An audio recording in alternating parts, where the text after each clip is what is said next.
बिस्मिल्लाहिर्रहमानिर्रहीम। अस्सलाम वालेकुम dear students, I hope you all are fine.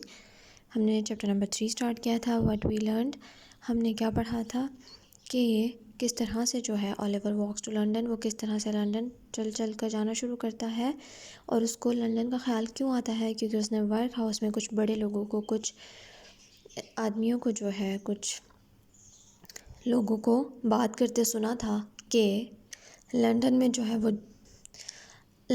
है वो जॉब्स हैं बहुत ज़्यादा और वो वहाँ पर इजीली जो है उसको कोई भी काम दे सकता था, तो उसको वहाँ पर एक अच्छी ज़िंदगी मिल सकती थी।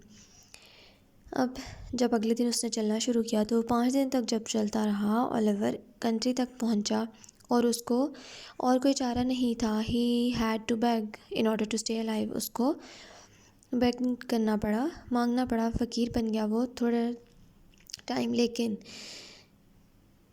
एक सुबह ऑफ द 7th डे, 7वें दिन की सुबह, ही केम टू अ टाउन, वो एक कस्बे में पहुंच गया। He sat down to rest, वो आराम करने के लिए वहां बैठ गया। Many people walked past him, बहुत से लोग जो हैं उसके पास से होकर गुजर गए। But they were too busy to help a poor hungry child, लेकिन वो सब जो है वो बहुत ही ज़्यादा मसरूफ़ थे कि वो किसी भी एक गरीब भूखे बच्चे की जो है वो मदद कर सकें। आफ्टर अ वाइल, अब कुछ वक्त जब गुजर गया, अ बॉय स्टॉप्ड, एक बच्चा जो है उसके करीब रुका, एक लड़का, एंड लुक्ड एट हिम, और उसको देखने लगा। He was about the same age as Oliver, और वो तकरीबन ओलिवर जितनी ही एज का था, उस जितनी ही उम्र का था।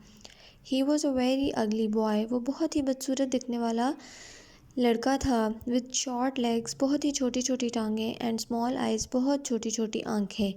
ही was dressed in men's clothes, उसने आदमियों जैसे कपड़े पहन रखे थे, किसी आदमी के। These cloth were old and dirty, और वो जो कपड़े थे वो भी बहुत ही पुराने और गंदे थे। And they were much too big for him, और वो उसके लिए बहुत ही ज़्यादा बड़े थे। जिस लड़के ने उसको पहन रखा था उसके लिए जो है ये कपड़े बहुत ज़्यादा बड़े थे। ही लुक्ड वेरी स्ट्रेंज, और वो इन सब फूलिए के साथ बहुत ही अजीब लग रहा था।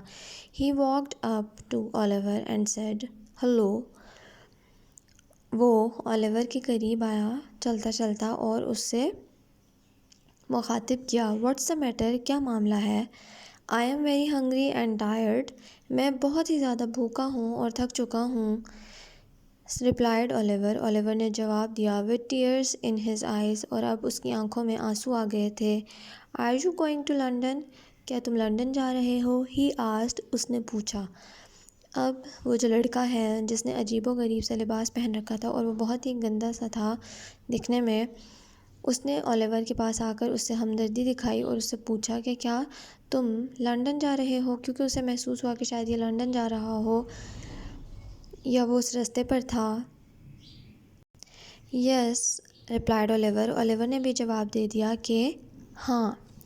आई एम गोइंग टू लंदन, मैं लंदन जा रहा हूँ। Said the boy, I am going to London too, अब लड़के ने बताया कि मैं भी लंदन जा रहा हूँ। इफ़ यू लाइक, अगर तुम पसंद करो, I will take you with me, तो मैं तुम्हें भी जो है अपने साथ ले जाऊँ। But first let's go and buy something to eat and drink, I will pay, लेकिन सबसे पहले जो है चलो हम यहाँ से चलते हैं और कोई चीज़ ख़रीदते हैं खाने के लिए और पीने के लिए, और मैं पैसे दूँगा। Oliver was so hungry that he did not stop to think, Oliver इस कदर हंग्री था, भूखा था, कि वो रुका नहीं सोचने के लिए। He did not ask why this boy wanted to help him, उसने ये भी नहीं सोचा, ना पूछा कि आखिर ये लड़का जो है उसकी मदद क्यों करना चाह रहा था। अब ओलिवर को लंदन के रास्ते में ही वहाँ पर एक लड़का मिल गया। The strange boy told Oliver, अब ओलिवर को उसने बता दिया कि भाई मेरा नाम जैक डॉकिंस है, लेकिन सब फ्रेंड्स जो हैं वो मुझे आर्टफुल डॉजर कहते हैं। All his friends called him Artful Dodger. He said, उसने बताया, in London I will take you to a nice old gentleman, I know. वो कहता कि मैं तुम्हें किसी आदमी की तरफ लेके जाऊंगा जिसे मैं जानता हूँ, वो बहुत ही काइंड है, मेहरबान है। He lets boys like you live with him for nothing. वो तुम्हारे और मेरी तरह के जो लड़के हैं अपने साथ रहने देता है और उसके बदले में कुछ लेता भी नहीं है। He will teach you to earn money for himself, for your self. अब वो जो है वो तुम्हें क्या सिखाएगा कि तुम किस तरह से अपने लिए जो है पैसे कमा सकते हो। इसका थोड़ा सा एक्सप्लेनेशन और next part of the lesson जो है हम नेक्स्ट लेक्चर में रीड आउट करेंगे इंशाल्लाह। Read your lesson, meet you in the next meeting, take care of your selves, अल्लाह हाफिज़।